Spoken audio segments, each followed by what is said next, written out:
The Kraft Foods Company, makers of Kraft Quality Foods, presents Harold Perry as the Great Gildersleeve.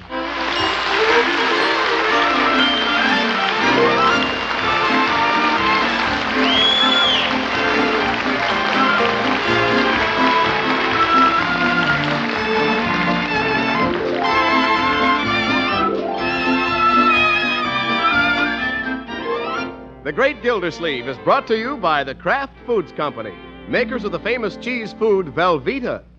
Everybody goes for Velveeta's rich yet mild cheddar cheese flavor in snacks, in sandwiches, and in hot dishes. And Velveeta, you know, helps supply important food values from milk and is as digestible as milk itself.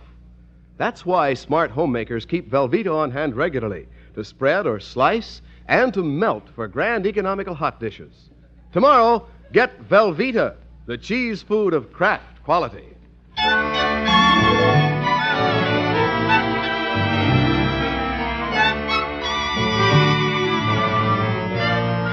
Well, for a long time now, the Great Gildersleeve's doorbell has been ringing every evening at the same time.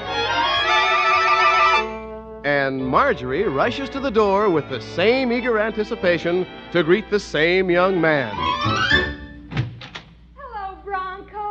Hiya, Marge. And this gets the same reaction from the Great Gildersleeve. Good evening, Mr. Gildersleeve. Hi, Leroy. Hello, Bronco. Hi. I brought the records, Marge. Oh, wonderful. Well, come on, Leroy. Let's you and I go into the dining room. Gosh, why do we have to leave the room every time Bronco comes over? Leroy? Oh, you don't have to leave, Mr. Gildersleeve. We're just going to play some records. Bronco got a new album, Romeo and Juliet. It's the opera. Well, good. I don't think you care for opera, do you, Unky? No. I do. Leroy, you don't even know what it's about. The heck I don't. It's about love. Young man, come into the dining room. Okay. Close those doors. Want to have a little talk with you. What did I do? Leroy, why do I always have to drag you out of the parlor when Bronco comes to see Marjorie? Gosh, why do they always want to be alone? Well, you heard them. They want to play Romeo and Juliet. Yeah. He's going to be Romeo and she'll be Juliet. That love stuff. Yeah. Don't be silly, Leroy. Bronco and Marjorie are not in love. Ha! You ought to see her diary. Young man, have you been reading Marjorie's diary? Well, she left it open on her desk. Dear diary, Bronco just left and my heart left with him. Leroy, I don't want to know what's in it. And you know how she signs off, Unc? No, and I don't... How does she? Good night, my one and only. One and only. Well, all young girls write things like that in their diaries. Excuse me, Mr. Gildersleeve. Oh, am I in your way, Bernie? No, just want to get one of these plates. Miss Marjorie wants me to fix sandwiches again. Well, fine. I don't know why they want sandwiches. They never eat them. They don't? I can't understand a big, hungry-looking fellow like Bronco not eating. Well, that's love, Mr. Gildersleeve. Now, Bertie? Oh, when people are in love, they don't eat. And them two don't eat, so they're in love. Bertie, that doesn't mean a thing. No, sir. And when Miss Margie don't see any other young man except Mr. Bronco, it don't mean a thing. Well... And when he rings that bell every night and she breaks her neck to get to the door, it don't mean a thing. Bertie? When every other word is Bronco this and Bronco that, you know what it means, Miss Gildersleeve? Well, Bertie... That's right, it don't mean a thing.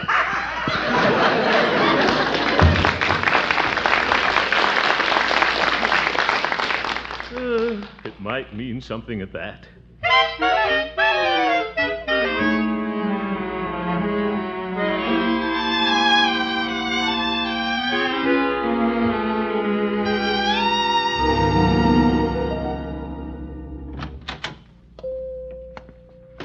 Good morning, Peavy. Yeah, hello, Mr. Gildersleeve. What can I do for you this morning? Give me a cup of coffee, Peavy. Very well. Trying to wake up this morning, are you, Mr. Gildersleeve? Well, I am a little sleepy. Peavy, how many nights a week should a young man call on his girlfriend? Well, I'd say that's your business, as long as you don't neglect the water department. What? And don't fall asleep at the faucet. Peavy, I'm not talking about me. I'm talking about Marjorie's boyfriend, Oh. Bronco Thompson. I've suddenly realized, Peavy, that Marjorie is going steady. You don't say. Yeah, and I don't think she should confine herself to one boyfriend. Well, you may have something there. I know when I was a young man, I didn't confine myself to one girlfriend. Yeah, I'll bet you didn't. No, sir. One Sunday afternoon, I'd sit in the parlor with one girl, and the next Sunday afternoon, I'd be sitting in the parlor with another girl, perhaps way at the other end of town. Oh? You were really living, eh, Peavy? Yes, indeed. Come Sunday afternoon, you know what I had on my knee, Mr. Gildersleeve? On your knee? A banjo. I bet. Oh, Frank. And whenever things started getting serious, I'd strike up a tune. My father always told me to beware of entanglements and play the field. That's not a bad idea, Peavy. I think Marjorie should do the same thing. Scatter her dates around a little. And that's what I used to do. One Sunday afternoon, I'd sit in the parlor with You one... told me, Peavy. I didn't tell you everything. Yeah. Oh, pardon me, Mr. Gildersleeve. That looks like young Marshal Bullard pulling up in his father's Cadillac. Marshal Bullard. Say, he must be home from school for the holidays. It seems so. He was in this morning and left an order. Let's see if I have everything for him. Shaving lotion, pipe cleaners, nail buffer. Nail buffer. That sounds like Marshal Bullard, all right. Gets more like his father every day. Junior stuffed shirt. I thought you rather liked young Marshal. He used to call on Marjorie, as I recall. Well, he used to run back and forth across the street. What a pest. He hasn't had a date with Marjorie since he went to Harvard. And say, maybe that's an idea. Well, hello, Marshal. Welcome back to Summerfield. Hello, Mr. Gildersleeve. Back for the holidays? Yes. Does Marjorie know you're in town? Well... You'll have to drop across the street and see us. All of us. Soon. Tonight, maybe. My. Well, I'd like to, but I just got home, and of course I'd like to see Marjorie. Good. I was just telling Peavy how much you and Marjorie used to see each other, and how our whole family has missed having you around. Wasn't I, Peavy? Well, now, I would... Peavy? Yes, indeed. Welcome home, Marshal.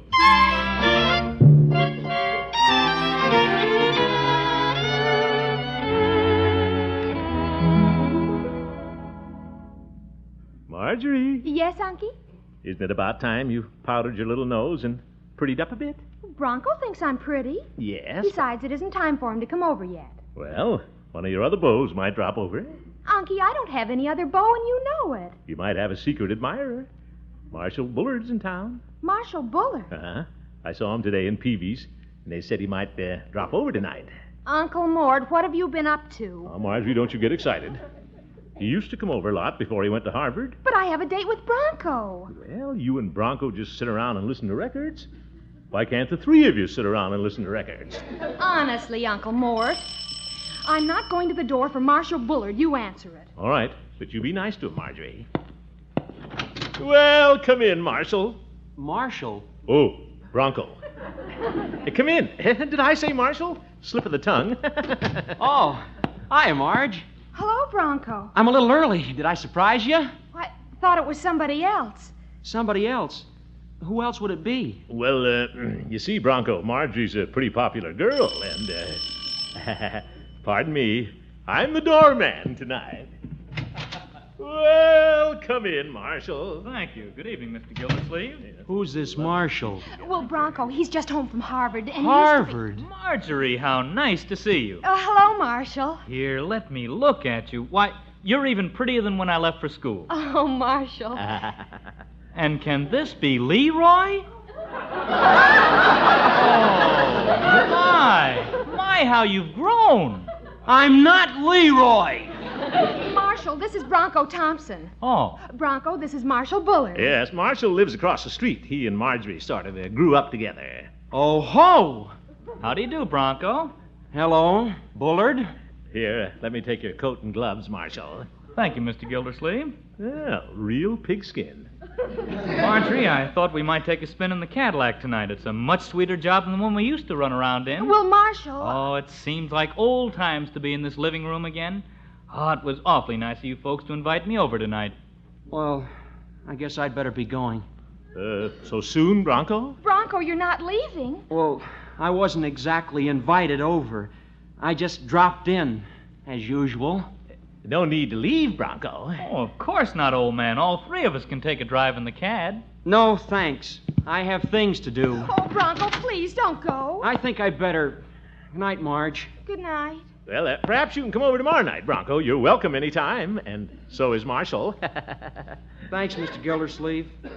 Good night. Good night. Marjorie, come inside with me now. You left Marshall in the parlor. Uncle Mort, look what you've done. What? Now Bronco's all upset. He's not upset. Well, I guess he is a little upset.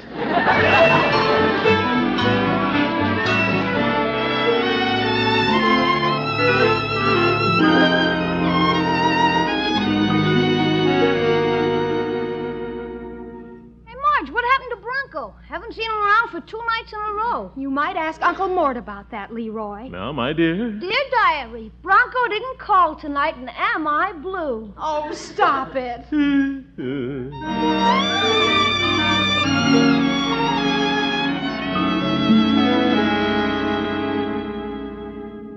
Marjorie, come away from the window.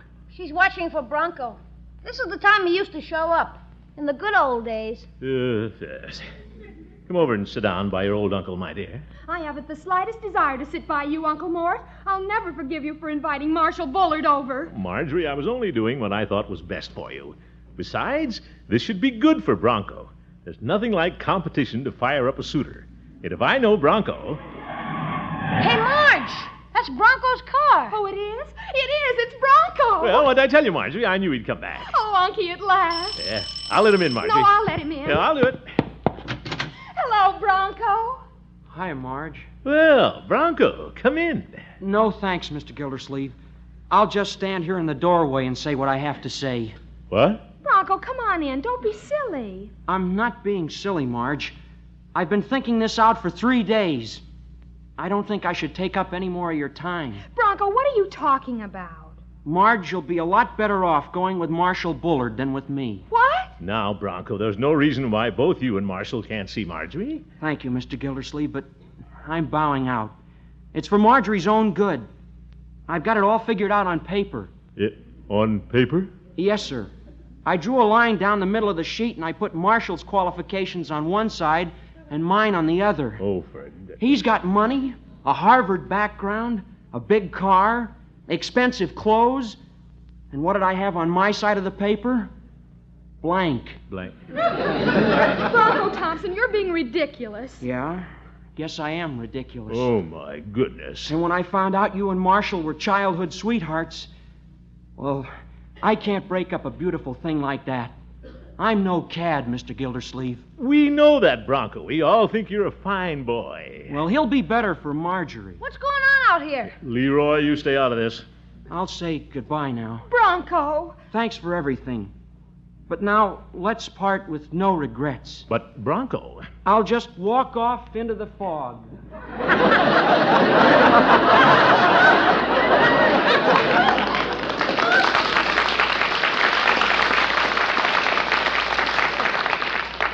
Uncle Mort, I want to have a talk with you. Now, Marjorie... There's no fog out there. What a character.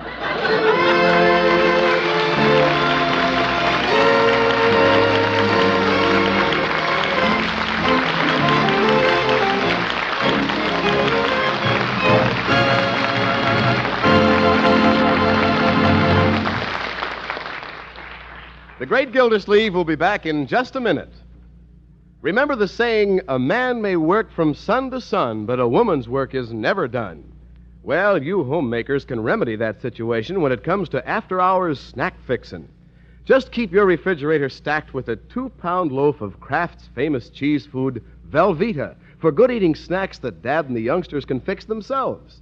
They can spread Velveeta on crispy crackers or slice it thick for hearty sandwiches that are good cold and extra special good toasted to a bubbling gold. But no matter how they fix swell-tasting Velveeta, they'll be mighty pleased with its grand, rich, yet mild cheddar cheese flavor. And you'll be pleased because Velveeta is good for the folks. You see, Velveeta is rich in important food values from milk.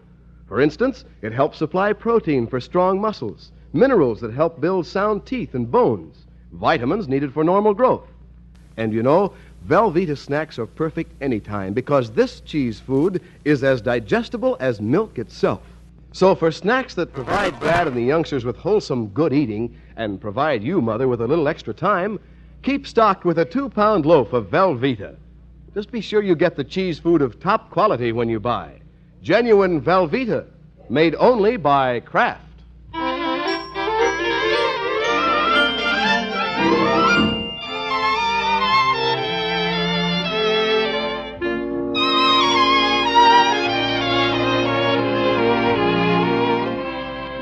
Well, the great Gildersleeve didn't like the idea of his niece Marjorie going steady with Bronco Thompson. So he invited Marshal Bullard over to give Bronco a little competition. How's it working out? It isn't. Isn't Marjorie having any dinner, Bertie? No, sir. Have another hot biscuit, Leroy? Yeah, I'll take those two that are stuck together. Gosh, imagine Marge not eating dinner for 2 nights. Yeah, I don't know what to do about that girl. No, sir. I don't know how she does it. She must be sneaking crackers. Yep.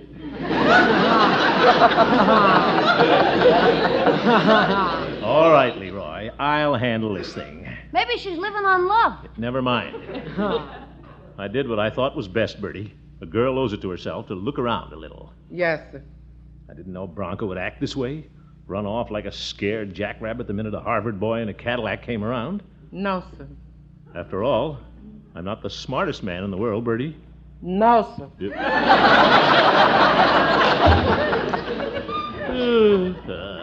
Where do you suppose Bronco disappeared to, Unc? You think he joined the Foreign Legion? I doubt that, Leroy. The way he acted, I doubt if he has enough gumption to join anything. Here she comes, Unc. Leroy, let's be tactful. Let's pretend we didn't even notice she wasn't here. I get you. Well, hello, my dear. Hi. Hello. Sit down, Marjorie. Perhaps Leroy and I started a little early. Yeah. We didn't even notice you weren't here. Yeah. Tactful little fellow. I might have a little dessert. Dessert? Good. Take mine. I wasn't going to eat it anyway. You in love too, Unc? Leroy.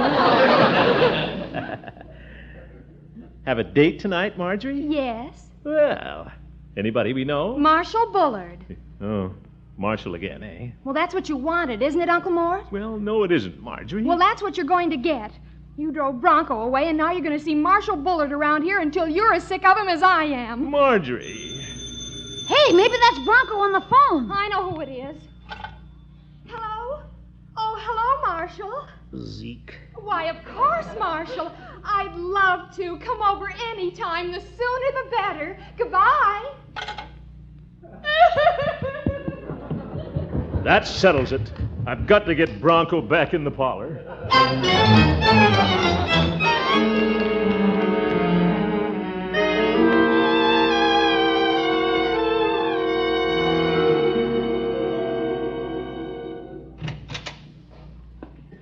Good morning, Mr. Gildersleeve. Well, Bronco, come on into my office. I got your phone call, but I didn't want to come to your house.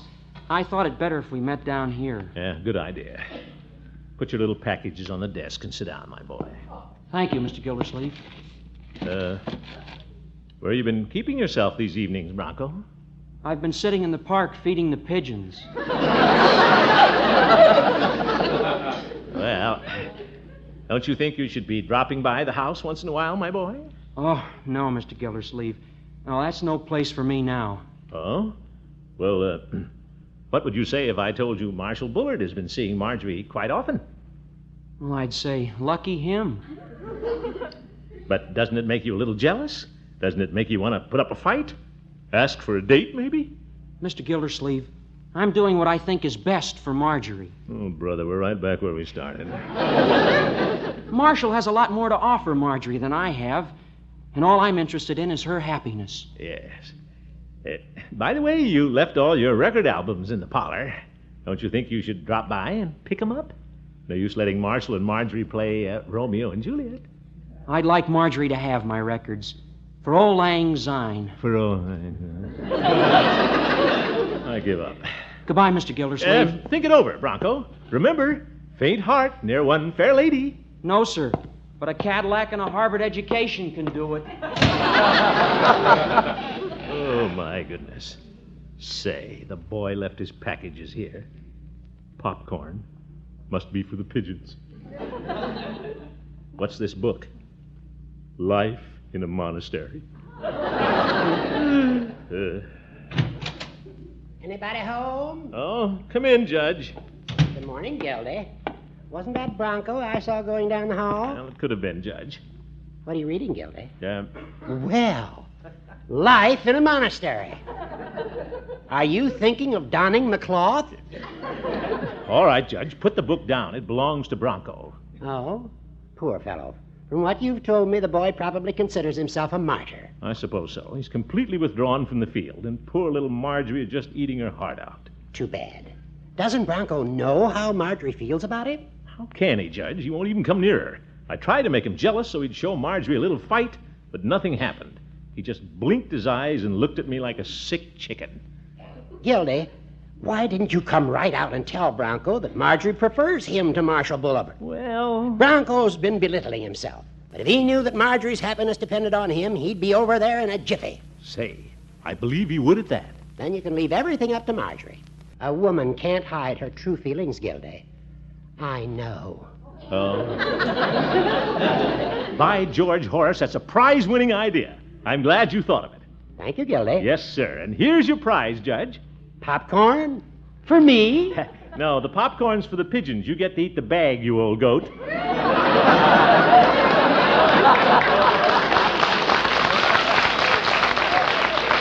Gildy!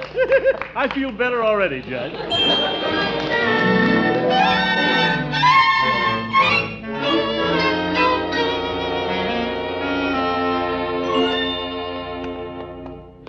You know, I'm certainly glad you see it my way at last, Bronco. Well, Mr. Gildersleeve, all I've been thinking about is Marjorie's happiness.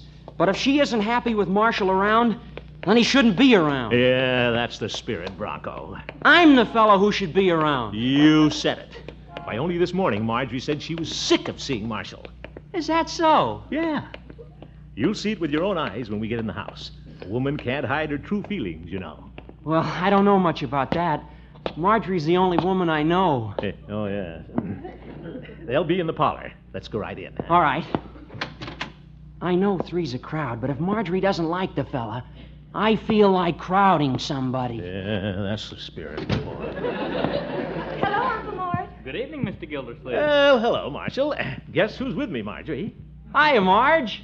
Well, I haven't seen you in quite a while, Mr. Bronco Thompson. Not very enthusiastic. Oh, I've been around. Hello, Bullard. Well, hello. Bronco's been pretty busy. Oh? Yeah. Nice to see Bronco again. We missed him, haven't we, Marjorie? Have we? Must be a window open someplace. What have you been doing, Marge? Oh, Marshall and I have been having a glorious time. Oop. Haven't we, Marshall? Oh, yes, we've really been doing the town, as they say. Marshall is so much fun. He is? Yeah, it's good to have Bronco around again. Of course, it's nice to see Marshall, too. Marshall's been so sweet to me, so thoughtful. That's fine. What's she trying to do? Marshall's a perfect dream on the dance floor, Bronco. Well, guess I'll be going. Oh, he's collapsed again. Now, wait a minute, Bronco. Yes, don't run away, old man. I have things to do. Good night, Marjorie. I hope you'll be very happy. Jellyfish. Well, I'll be running along too, Bronco. Just stopped in for a minute. Don't leave on my account. Oh, no, I was just telling Marjorie I have another date tonight. You have another date? Why, of course. When you're going with a girl as sweet as Marjorie, you have the nerve to go out with another girl? Why not? Oh, you cad! That did it. There he goes. Marshall Bullard, you're a cad and a bounder. Oh, Bronco! Stand aside, girl. Bullard, come outside and defend yourself. Wait a minute, I'm leaving. You bet you're leaving. Now, fellas. Now, hold on, Bronco. Run, Bullard. Come back, you bounder. Bronco, stop! Run, Bullard, run. He made it to his front door just in the nick of time. Oh, Unky, isn't Bronco wonderful? Yeah, and Marshall's a bounder, all right. You see how he cleared that hedge?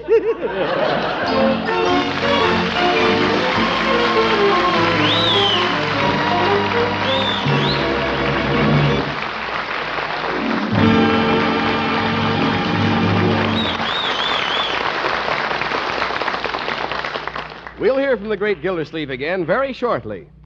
Lady, if all the menu planning talk you hear about making use of leftovers leaves you a little skeptical, here's an idea that's bound to make you a believer. It's the glorious golden cheese sauce you can make the easy way with Kraft's smooth-melting cheese food Velveeta.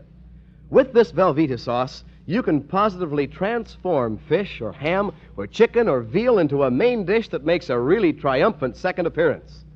You see, Velveeta has such a wonderful, rich, yet mild cheddar cheese flavor.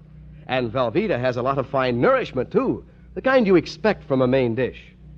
To make this easy sauce, just melt 1/2 pound of Velveeta in the top of your double boiler. Stir in 1/4 cup of milk and season. Glamorize your leftovers with this golden good sauce of wholesome Velveeta real soon. Get a 2-pound loaf tomorrow, so you'll have plenty for both cooking and snacks. Get genuine Velveeta, the cheese food of Kraft quality.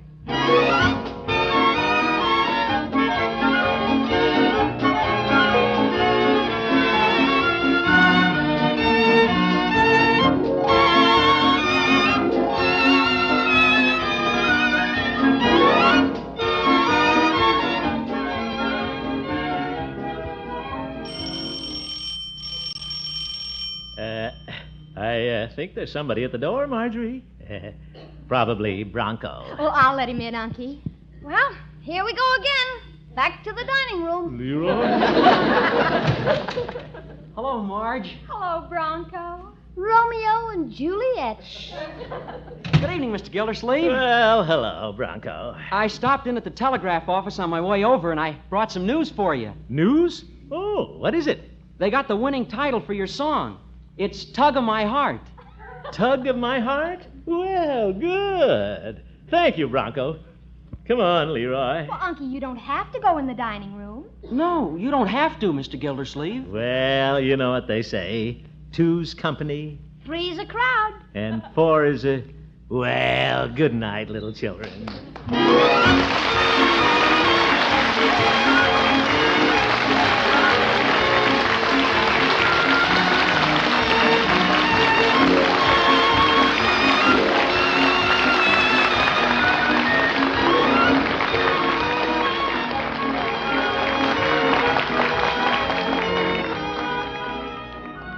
The Great Gildersleeve is played by Harold Perry. The show was written by Paul West, John Elliott, and Andy White, with music by Jack Meakin. Included in the cast are Walter Tetley, Mary Lee Robb, Lillian Randolph, Earl Ross, Dick LeGrand, Dick Crenna, and Gil Stratton.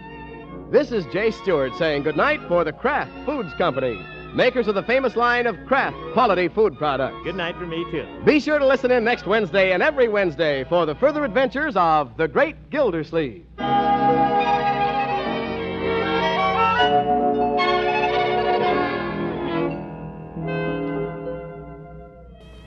Ladies, Pabstet, the delicious cheddar cheese food, is offering you a knife of 100 uses, the Super Slicer. It pares faster, slices cleaner, removes olives and cherries from bottles in a jiffy. It's the handiest kitchen knife in years. And you can get this knife for only 25 cents and the top label of a round package of delicious Pabstet cheese food or the red arrow from the top of a 2-pound Pabstet loaf. Send your Pabstet label and your quarter tonight to Phoenix Pabstet, Box 5239, Chicago 77, Illinois. Please print your return address.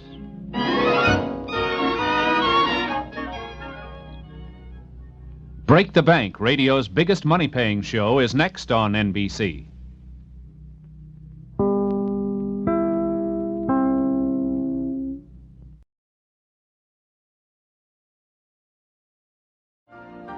You've been listening to the OTR Gold Network. Find more classic radio at otrgold.com.